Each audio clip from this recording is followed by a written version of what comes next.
Hello and welcome to SPMIS Academy. Today we will analyze the Assam Tribune newspaper of 2nd May 2020. Please note you can download the PDF version of today's newspaper analysis by clicking the link given in the comment section. You can also download the PDF version of March 2020 magazine from our website spmisacademy.com. You can also log on to our online portal online.spmisacademy.com to access some of our freely available video lectures. Please join our WhatsApp group in order to get more study materials related to civil services preparation. The link for our WhatsApp group will be given in the description section. This is the list of the topics that we will cover from today's newspaper. The first article is taken from editorial segment. It is about contraction in core sector, and this topic is important from our syllabus paper for Indian economy point of view. So this article talks about the latest data released by Ministry of Commerce that indicates that the core sector of Indian economy has contracted by 6.5% in March 2020. तो इसका जरा मतलब समझते हैं. जब ministry of commerce ने यह data release करके बताया है कि हमारी इकोनॉमी का जो कोर सेक्टर है वो 6.5% से कॉन्ट्रैक्ट कर गया है, इसका मतलब ये है कि मार्च 2020 में हमारे देश के अंदर जो कोर सेक्टर के अंदर प्रोडक्शन हुआ है इन टर्म्स ऑफ वॉल्यूम वो 6.5% कम है as compared to the volume produced of materials of this core sector in March 2019. इस बात का ध्यान रखेंगे that it is with respect to March 2019. अक्सर ये सवाल पूछ लिया जाता है प्रीलिम्स एग्ज़ाम में स्टेटमेंट बेस्ड क्वेश्चन में, और स्टूडेंट्स को जनरली लगता है कि मार्च का जो फिगर होगा that will be on the basis of February 2020, but no, the figure of this any particular month core sector का आउटपुट मेजर किया जाता है मंथ वाइज, और किसी भी मंथ का कॉन्ट्रैक्शन या फिर ग्रोथ मेजर किया जाता है with respect to the same month of last year. इस बात का ध्यान रखेंगे. इसको हम कहते हैं ईयर ऑन ईयर ग्रोथ और कॉन्ट्रैक्शन.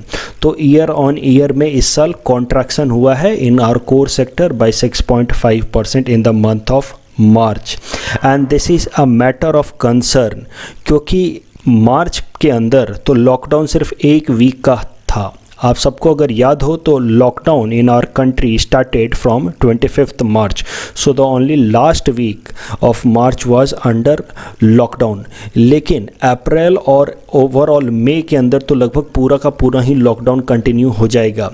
तो वैसे हालात में the figures of April and May are going to be much more worse. उसमें और भी ज़्यादा कॉन्ट्रैक्शन होने के चांसेस हैं, and that is why it is not a good sign for Indian economy, and that is why the article is heading ominous contraction. The sign is not good. तो एक बार ज़रा बात करते हैं कि हमारी इकोनॉमी के कोर सेक्टर्स कौन कौन से हैं.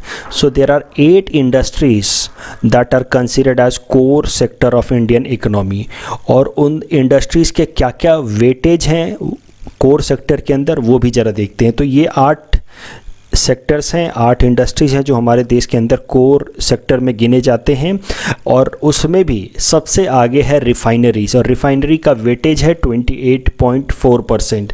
सारे के सारे वेटेज आप मत याद रखो, पहले तो आप कोर सेक्टर्स सारे याद कर लो. So they are refinery, natural gas, crude oil, coal, steel, cement, fertiliser and electricity. और इसमें भी आप याद रखो कि किसकी वेटेज सबसे ज़्यादा है, तो आंसर इज़ ऑफ रिफाइनरी. उसके बाद है इलेक्ट्रिसिटी, और फर्टिलाइज़र की वेटेज सबसे कम है, बस इतना आप याद रखो. और उसके बाद जो सबसे कम वेटेज है जिस इंडस्ट्री की, उसका नाम है सीमेंट. तो टॉप 2 और बॉटम 2 का नाम आप याद रखो from prelims exam point of view. अब जरा देखते हैं कि इन 8 इंडस्ट्रीज़ को कोर सेक्टर की तरह क्यों माना जाता है in our economy. Because these sectors are considered to be basis of industrial development. ये सेक्टर्स जो भी प्रोड्यूस देते हैं, जो भी आउटपुट देते हैं, that is mostly of capital goods. Capital goods मतलब इन चीज़ों का इस्तेमाल करके आगे चीज़ें ऐसी बनाई जा सकती हैं जिसको हम डायरेक्ट कंज्यूम करें. तो इंडस्ट्रीज़ के ये कोर हैं. जैसे हमारी बॉडी का कोर होता है हमारा स्केलेटन, हमारी हड्डियाँ, वैसे ही हमारे ओवरऑल इंडस्ट्रियल सेक्टर के ये 8 सेक्टर्स जो हैं वो उनके कोर हैं, स्केलेटन है, क्योंकि ये जो चीज़ें बनाते हैं उससे बाकी सारे इंडस्ट्रीज़ उसका इस्तेमाल करके आगे अपना प्रोडक्ट बनाते हैं. फॉर एग्ज़ाम्पल इसमें आप देख सकते हैं steel is a part of core industry और कोर सेक्टर। तो स्टील जब प्रोड्यूस होगा तभी तो जाकर के ऑटोमोबाइल्स बनेंगे, तभी तो जाकर के ट्रैक्टर्स बनेंगे, और ट्रैक्टर्स होंगे तभी तो जाकर के एग्रीकल्चर सेक्टर में उसका इस्तेमाल होगा। सीमेंट का प्रोडक्शन होगा तभी तो जाके रोड्स, बिल्डिंग्स बनेंगे, इंफ्रास्ट्रक्चर डेवलप होगा। So the point that I am trying to make that these 8 industries play a role of multiplier effect. ये एक अकेली इंडस्ट्री कई सारे अलग अलग इंडस्ट्री को इम्पैक्ट करती हैं। अगर इसमें ग्रोथ होगा तो आगे बाकी सारे इंडस्ट्रीज़ को भी फ़ायदा होगा, अगर इसमें कॉन्ट्रैक्शन होगा तो आगे कई सारी इंडस्ट्रीज़ को नेगेटिव इम्पैक्ट होगा। फॉर एग्जांपल, अगर सीमेंट ज़्यादा प्रोड्यूस होगा तो नेचुरली रियल एस्टेट सेक्टर को बूस्ट मिलेगा, रोड कंस्ट्रक्शन को बूस्ट मिलेगा, और अगर सीमेंट प्रोडक्शन कॉन्ट्रैक्ट होगा तो ये सारे सेक्टर्स अपने आप कॉन्ट्रैक्ट हो जाएंगे। तो इसको हम कहते हैं multiplier effect, and these 8 industries multiplier effect and that is why they are known as core sector of Indian economy। उसके अंदर भी रिफाइनरी का वेटेज सबसे ज़्यादा है। अब कुछ और फैक्टर्स देखते हैं, some more facts related to core sector of Indian economy. So जैसा कि मैंने आपको बताया कि ये 8 सेक्टर जो हैं हमारे इकोनॉमी के कोर कहे जाते हैं, हमारे इंडस्ट्रियल सेक्टर के कोर कहे जाते हैं। लेकिन ओवरऑल इंडस्ट्रियल सेक्टर में तो बाकी सारी चीज़ें भी आएंगी। तो ओवरऑल इंडस्ट्रियल सेक्टर का ग्रोथ या कॉन्ट्रैक्शन मेजर करने के लिए जो इंडेक्स है उसका नाम है इंडेक्स ऑफ इंडस्ट्रियल प्रोडक्शन। और ये index of industrial production overall हमारे इंडस्ट्रियल सेक्टर में कितना ग्रोथ हुआ या कॉन्ट्रैक्शन हुआ उसको मेजर करता है। और इस इंडेक्स ऑफ इंडस्ट्रियल प्रोडक्शन को, जैसा कि मैंने आपको बताया, 2 पार्ट में डिवाइड किया जा सकता है, core and non core. Core के अंदर मैंने आपको बताया कि 8 इंडस्ट्रीज आती हैं। तो overall index of industrial production में कोर सेक्टर का वेटेज है 40.27%। इसको आप एग्जाम पॉइंट ऑफ व्यू से याद रखेंगे। और रिमेनिंग जो लगभग 60% है वो weightage belongs to non core sector. और इंडेक्स ऑफ इंडस्ट्रियल प्रोडक्शन जो ओवरऑल इंडस्ट्रियल प्रोडक्शन का कॉन्ट्रैक्शन या ग्रोथ का मेजरमेंट है उसके बारे में ज़रा सा देखते हैं। It represents overall growth of industrial sector and it is measured by NSO, national statistical office that works under ministry of statistics and planning and implementation. और ये जो डेटा है IIP का, इंडेक्स ऑफ इंडस्ट्रियल प्रोडक्शन का, that is released on monthly basis. तो ये भी month by month निकलता है और ये भी ईयर ऑन ईयर बेसिस निकलता है। तो कुछ दिनों बाद, अब देखो, जब कोर सेक्टर कॉन्ट्रैक्ट हुआ है तो नेचुरली ओवरऑल IIP भी जरूर कॉन्ट्रैक्ट होगा। तो कुछ दिनों बाद मैं IIP से रिलेटेड भी आर्टिकल कवर करूँगा। वैसे IIP को मैं ऑलरेडी 2-3 बार अपने न्यूज़पेपर एनालिसिस में एक्सप्लेन कर चुका हूँ। So in coming days the datas with respect to IIP also will come out, then we will discuss IIP again. जब कोर सेक्टर डिक्लाइन हुआ है IIP भी जरूर डिक्लाइन होगा। और जैसे कोर सेक्टर को मैंने आपको बताया था is measured on monthly basis, that too on year basis. तो वैसे ही IIP भी मंथली मेजर किया जाता है ऑन ईयर बेसिस। यानी कि जब IIP आएगा मार्च महीने का तो वो भी होगा with respect to March 2019। Base year for IIP measurement is 2011-12 and the total number of items covered under IIP is 407। तो IIP के अंदर तो कोर सेक्टर हैं ही, उसके अलावा कई सारे नॉन कोर इंडस्ट्रीज भी हैं। Total items under IIP are 407, लेकिन उसको 3 मेन कैटेगरीज में डिवाइड किया जा सकता है, माइनिंग, इलेक्ट्रिसिटी एंड मैन्युफैक्चरिंग। तो mining is 1 item, electricity is 1 item, overall manufacturing is 405 items. और माइनिंग का वेटेज है इन IIP 14.37%, इलेक्ट्रिसिटी का वेटेज है 7.9% और बाकी रिमेनिंग मैन्युफैक्चरिंग का वेटेज है 77.63%। ये सारे डेटास आप याद रखेंगे from prelims exam point of view. UPSC prelims में अक्सर IIP से या कोर सेक्टर से रिलेटेड सवाल आते रहे हैं। So let us attempt one question that came in UPSC prelims 2015. Which of the following has highest weightage in core sector? And options were coal, electricity, fertilizer and steel. जैसा कि मैंने आपको बताया रिफाइनरीज का वेटेज सबसे ज़्यादा है, उसके बाद इलेक्ट्रिसिटी का है। तो रिफाइनरी तो इसमें ऑप्शन में था नहीं, so the correct answer will be option B, electricity. The next article is taken from national segment. It is about one nation one card scheme, and this topic is important from our syllabus paper 3 governance point of view, especially from the subtopic welfare schemes for the vulnerable section. So पहले ये समझते हैं one nation one card scheme है क्या। So this scheme was launched by Ministry of Consumer Affairs, Food and Public Distribution last year itself. तो इसको roll out किया गया था लास्ट ईयर इटसेल्फ. अभी तक ये पूरी तरह से कंप्लीट नहीं हुआ है इसका इम्प्लीमेंटेशन. इसको ज़रा समझते हैं इसका पर्पस क्या है. The main objective is to introduce nation wide portability of ration card holders under national food security act 2013. तो इसका मतलब समझते हैं. इसको समझने के लिए पहले हम नेशनल फूड सिक्योरिटी एक्ट 2013 को समझते हैं. इसको हम ऑलरेडी डिस्कस कर चुके हैं, बट एक बार ब्रीफली यहाँ देखते हैं. नेशनल फूड सिक्योरिटी एक्ट 2013 ये एक्ट लाया गया था 2013 में, जिसके अंदर 75% of rural population and 50% of urban population was to be given food grains at a very subsidised rate. तो 75% लोग गाँव के और 50% गरीब लोग शहरों के, उनको सस्ते दामों पे फूड ग्रेन दिया जाना था और उसका रेट भी काफ़ी सस्ता था. हर एक इंसान को 5 किलोग्राम फूड ग्रेन दिया जाना है per month. That too at ₹3 if it is rice, ₹2 per kg if it is wheat and ₹1 per kg if it is coarse grain like ज्वार और बाजरा. तो हर एक इंसान इंटाइटल्ड है 5 किलोग्राम फूड ग्रेन खरीदने को from the ration card shops, from PDS shops, और उसके जो रेट्स होंगे वो भी काफ़ी सब्सिडाइज्ड होंगे अगर वो इंसान नेशनल फूड सिक्योरिटी एक्ट के बेनिफिशियरी लिस्ट में आता है तो. और रेट भी आप देख सकते हैं कितना कम है. ₹3 पर केजी फॉर राइस, ₹2 पर केजी फॉर वीट एंड ₹1 पर केजी फॉर कोर्स ग्रेन्स.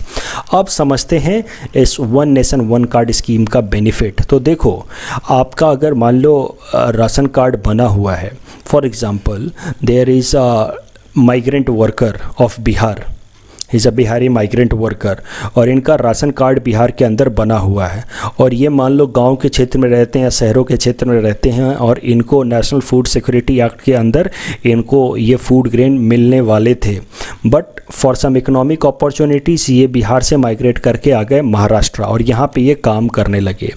सो अब महाराष्ट्र में he can not avail benefits of national food security act, क्योंकि इनका जो राशन कार्ड बना है वो बिहार क्या बना है, बिहार सरकार ने बनाया है, और वो राशन कार्ड पे इनको महाराष्ट्र में फूड ग्रेन नहीं मिल सकता.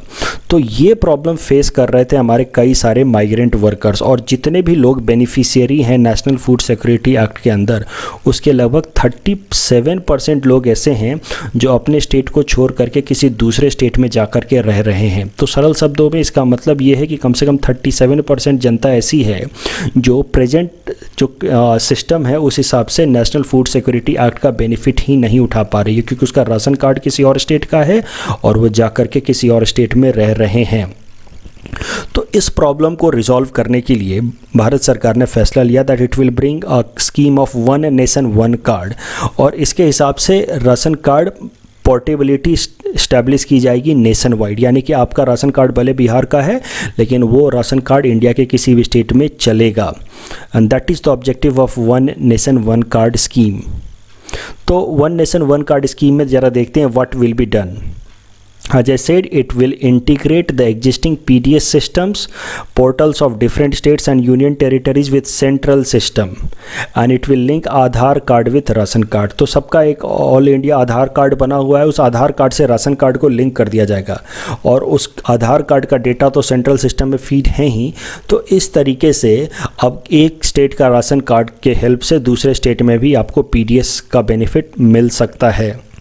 How it will benefit the migrant workers? So this new scheme means that the poor migrant workers will be able to buy subsidized rice and wheat from any ration shop in the country so long as their ration card are linked to Aadhaar. तो बस उनके आधार card को उनके ration card के साथ link करना है, और उसके बाद वो अपना आधार और राशन कार्ड की मदद से इंडिया के किसी भी पब्लिक डिस्ट्रीब्यूशन शॉप से जा कर के जो भी उनका बेनिफिट है under national food security act उसको अवेल कर पाएंगे. अब जरा देखते हैं ये करंट न्यूज़ क्या है. सो करंट न्यूज़ ये कहता है कि उत्तर प्रदेश और बिहार सरकार ने भी अब one nation one ration card scheme को ज्वाइन कर लिया है, और इसके साथ ही अब total number of state and union territories who are under one nation one ration card has increase to 17. Deadline for implementation of this scheme for all states as well as union territories 1 June 2020. तो समझते हैं कि आखिर बाकी सारे states या union territories ने अभी क्यों ज्वाइन नहीं किया है। तो इस स्कीम के अंदर ज्वाइन करने के लिए कुछ एक बेसिक फॉर्मेलिटीज़ या बेसिक एक्टिविटीज़ पूरी करनी होंगी। पहला, हर एक स्टेट को अपने स्टेट के अंदर जो भी राशन शॉप्स हैं वहाँ पे जाकर के एक electronic point of sale mechanism या मशीन्स इम्प्लीमेंट करना होगा, इंस्टॉल करना होगा।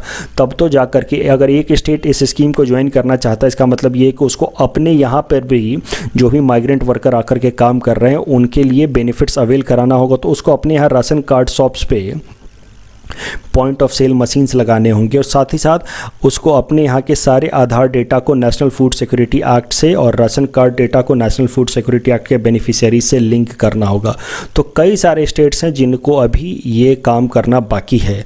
उन्होंने अपने सारे राशन शॉप्स पे ये electronic point of sale machine नहीं लगाया, इसलिए they are not able to join this one nation one card scheme.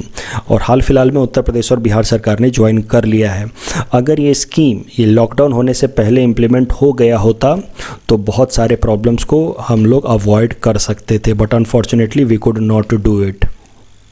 और हाल फिलहाल में अगर आपने देखा होगा, न्यूज़ सुना होगा, तो सुप्रीम कोर्ट ने ये भी डायरेक्शन दी हैं स्टेट गवर्नमेंट्स को और सेंट्रल गवर्नमेंट को कि आप इस स्कीम को जल्द से जल्द पूरे इंडिया भर में इम्प्लीमेंट कराएं। तो अब ज़रा सा ब्रीफली देख लेते हैं पब्लिक डिस्ट्रीब्यूशन सिस्टम की हिस्ट्री के बारे में भी, क्योंकि ये हमारे सिलेबस का डायरेक्ट हिस्सा है। हमारे इकोनॉमिक्स पेपर 4 सिलेबस में public distribution system as it is mention किया हुआ है, तो उसके बारे में ज़रा सा देखते हैं। सो देखो, universal public distribution system was introduced in India in 1965।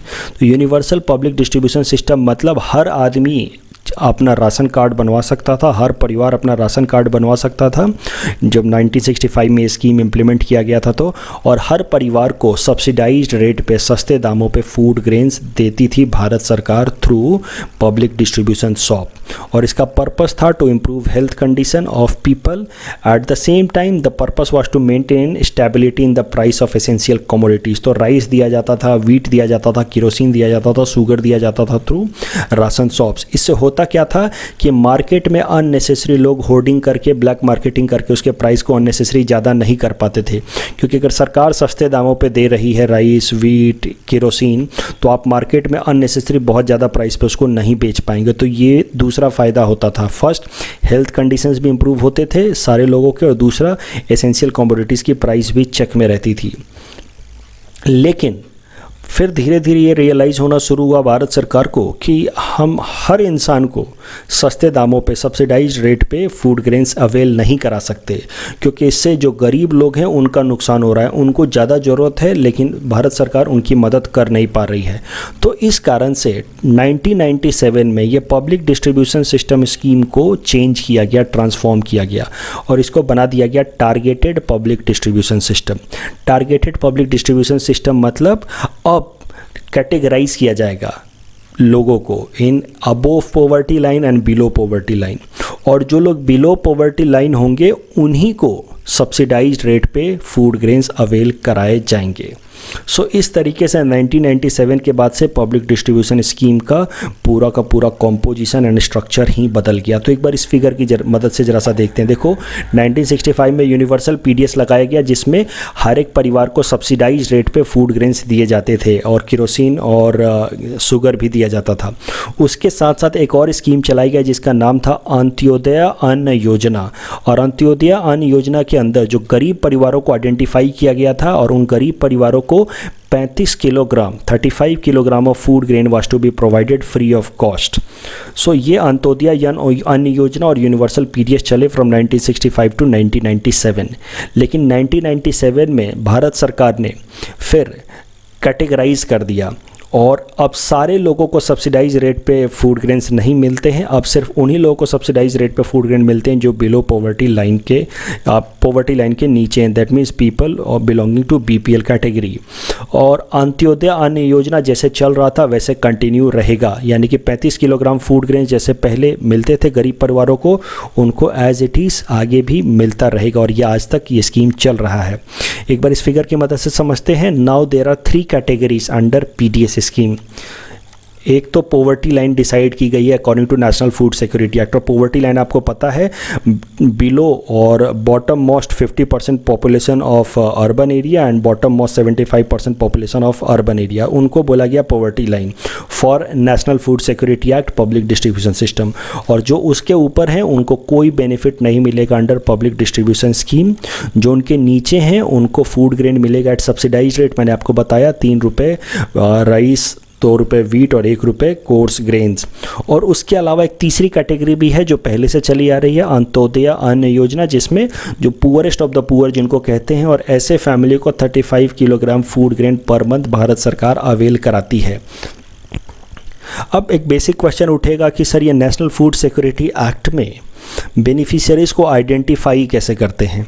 तो बेनिफिशियरीज़ को आइडेंटिफाई करने के लिए कुछ कुछ क्राइटेरिया सेटअप किए गए हैं। सारे क्राइटेरियाज़ मैंने यहाँ पे नहीं दिए हैं क्योंकि आपको सारे याद भी नहीं करने हैं, but just in order to help you understand कि कैसे आखिर कैटेगराइज किया जाता है कि कौन बॉटम मोस्ट 50% में आएगा इन अर्बन एरिया और रूरल एरिया में कौन बॉटम मोस्ट 75% में आएगा।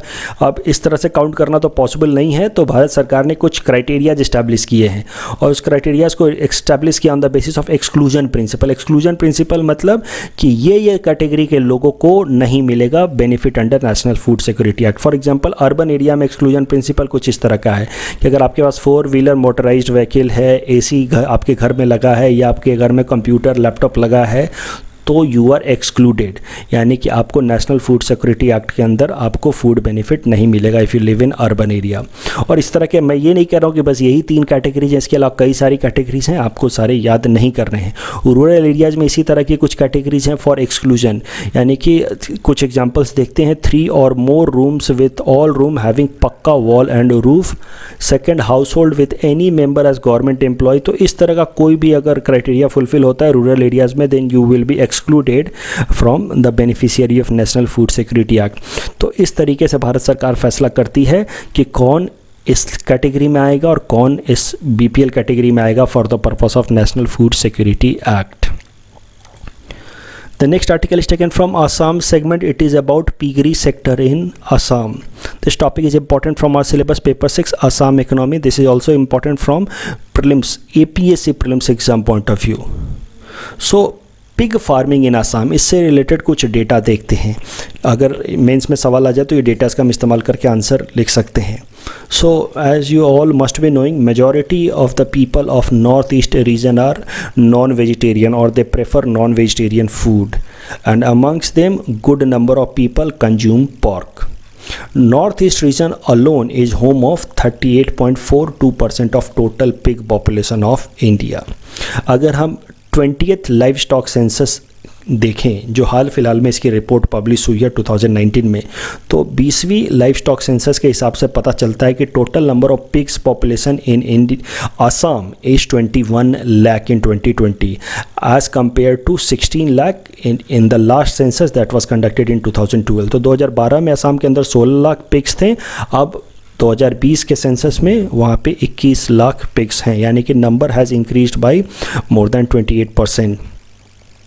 Overall pigs population in the country has decreased from 1.03 crore to 19.6 lakhs. तो पूरे इंडिया भर का अगर फिगर देखा जाए तो नंबर ऑफ पिग्स डिक्रीज हुए हैं, लेकिन असम के अंदर नंबर ऑफ पिग्स इंक्रीज हुए हैं. And Assam is having highest population of pigs in India and about 15 lakhs families of Assam are involved in pig rearing in Assam. अब करंट न्यूज़ देखते हैं. करंट न्यूज़ क्या है? तो करंट न्यूज़ आपने भी सुना होगा, many pigs are dying in Assam, और इस कारण से एक तरह का पैनिक सिचुएशन क्रिएट हो रहा है असम के अंदर. Apart from this corona virus, अब वहाँ पे पिग्स के अंदर भी एक तरह का फ्लू स्प्रेड हो रहा है, जिस कारण से वहाँ पे असम के अंदर एक तरह की पैनिक क्रिएट हो रही है. और मोस्टली वहाँ के जो वेटेनरी डॉक्टर्स हैं उनका ऐसा मानना है कि 2 तरह के फीवर्स इन पिग्स के अंदर स्प्रेड हो रहे हैं और जिस कारण से इन पिग्स की डेथ हो रही है. पहला है classical swine figure, but classical swine figure के लिए वैक्सीन ऑलरेडी हमारे पास है. दूसरा है अफ्रीकन स्वाइन फिगर. ये ज़्यादा प्रॉब्लमेटिक है क्योंकि इसके अगेंस्ट कोई भी वैक्सीन अभी तक डेवलप हुआ नहीं है. और अब न्यूज़ ये निकल के आ रही कि बहुत सारे pigs, thousands and thousands of pigs have died in Assam. और इस कारण से असम एडमिनिस्ट्रेशन ने 6 ऐसे डिस्ट्रिक्ट्स हैं जहाँ पे पिग्स के मूवमेंट को और सेल ऑफ पॉक्स को अभी के लिए बैन कर दिया है। और वो 6 डिस्ट्रिक्ट्स हैं: Sivasagar, Jorhat, Dibrugarh, Dhemaji, Lakhimpur and Biswanath. But experts का ऐसा मानना है, जो पिग रियरिंग फील्ड के एक्सपर्ट्स हैं उनका ऐसा मानना है कि ये क्लासिकल स्वाइन फीवर या अफ्रीकन स्वाइन फीवर का ह्यूमन के हेल्थ पे कोई नेगेटिव इम्पैक्ट नहीं पड़ेगा, क्योंकि जब पॉर्क को अच्छे से पकाया जाता है, so this if the pork is cooked in better manner than the all bacterias and viruses inside the porks are killed, and that is why humans are not at risk because of this fever spreading amongst pigs in Assam. फिर भी administration ने एहतियात बरतते हुए, precaution लेते हुए अभी के लिए वहाँ पे पॉक्स के सेल पे बैन लगा दिया है। In our segment 400 most probable topics for upcoming UPSC Prelims 2020, today we will cover topic number 256 to 260. Topic number 256 is spaghetti ball effect. The spaghetti ball effect is the multiplication of free trade agreements, supplanting multilateral world trade organization negotiations as an alternative path towards globalization. तो कई सारे world trade organisations पे तो हमारा international trade के लिए हमारे agreement हैं ही दुनिया भर के कंट्रीज़ के साथ। उसके अलावा जब हम आपस में एक दूसरे के साथ एग्रीमेंट साइन करते हैं, जिसको हम फ्री ट्रेड एग्रीमेंट कहते हैं, उस कारण से अननेसेसरी बहुत ज़्यादा कन्फ्यूजन हो जाता है, जिसको नाम दिया गया स्पैगेटी बॉल फिनोमेना या स्पैगेटी बॉल इफेक्ट, जिसको पहली बार जगदीश भगवती जो इंडिया के इकोनॉमिस्ट हैं उन्होंने अपने पेपर में पब्लिश किया था, जिस पेपर का नाम था US trade policy the infatuation with free trade agreements, where he openly criticized free trade agreements as being paradoxically counterproductive in promoting freer and more open global trades. तो जो इसका काम था, फ्री ट्रेड एग्रीमेंट्स हम इसलिए sign करते हैं कि ज़्यादा ओपन ट्रेड हो सके, उसके अगेंस्ट ये काम कर रहा है। Please attempt this question that is based on this topic. Topic number 257 is about core investment company. तो कोर इन्वेस्टमेंट कंपनी एक तरह की NBFCs होती हैं, and they carry on the business of acquisition of shares and securities, but core investment company does not trade in investment in shares, bond, debentures, debt or loans in group companies. तो इन दोनों point को ज़रा ध्यान से समझो। Core investment companies वो होती हैं जो किसी दूसरे कंपनीज में पैसा इन्वेस्ट करती हैं और उनके शेयर्स को खरीदती हैं, लेकिन जब एक बार वो अपने शेयर्स खरीद लेती हैं तो वापस से उन शेयर्स को सेकेंडरी मार्केट में नहीं बेचती हैं फॉर परचेज एंड ट्रेड। तो ये है मतलब इस सेकेंड पॉइंट का। It invests in the acquisition of shares, but it does not trade in its investment in the share, bond and debentures. And core investment company registered with RBI must have an asset size of above 100 crores. So these are some important features related to core investment company. Please attempt this question that is based on this topic. Topic number 258 is about India Justice Report 2019. India Justice Report 2019 was released by Tata Trusts in collaboration with Center for Social Justice, Common Cause and Commonwealth Human Rights Initiative amongst others. This is first ever ranking of Indian states on justice delivery, and the report is based on publicly available data from different government entities. Key findings of the report are: Maharashtra has topped the list of 18 large or medium-sized states in their overall justice delivery, followed by Kerala, while Jharkhand, Bihar and Uttar Pradesh are at the bottom in justice delivery. Please attempt this question that is based on this topic. Topic number 259 is based on Forest Survey Report 2019. Area-wise, Madhya Pradesh has largest forest cover in country, followed by Arunachal Pradesh, Chhattisgarh, Orissa and Maharashtra. In terms of forest cover as percentage of total geographical area, the top 5 states are Mizoram having 85% forest cover, then Arunachal Pradesh, Meghalaya, Manipur and Nagaland. APSC prelims की तैयारी करने वाले students को north east के अंदर जो states हैं उनके भी total forest cover in terms of absolute area याद रखने चाहिए। तो मिजोरम के अंदर फॉरेस्ट कवर है लगभग 18,000 स्क्वायर किलोमीटर, अरुणाचल के अंदर लगभग 66,000 स्क्वायर किलोमीटर, मेघालय के अंदर 17,000, मणिपुर के अंदर 16,000 एंड नागालैंड के अंदर लगभग 12,000 स्क्वायर किलोमीटर्स एरिया है। Please attempt this question that is based on this particular topic. Topic number 260 is about Bougainville region. So people of Bougainville are to cast their votes in a referendum on whether they should seek independence from Papua New Guinea. Politically, Bougainville is currently an autonomous region with within Papua New Guinea. Please attempt this question that is based on this particular topic. This is the answer of question number 251 to 255 that we had given in yesterday's newspaper analysis. Today's question, that is question number 256 to 260, can be attempted by students, and you can give your answer in the comment section. We will be sharing answer of these questions in tomorrow's newspaper analysis. That's all from our side for today. Thanks for watching.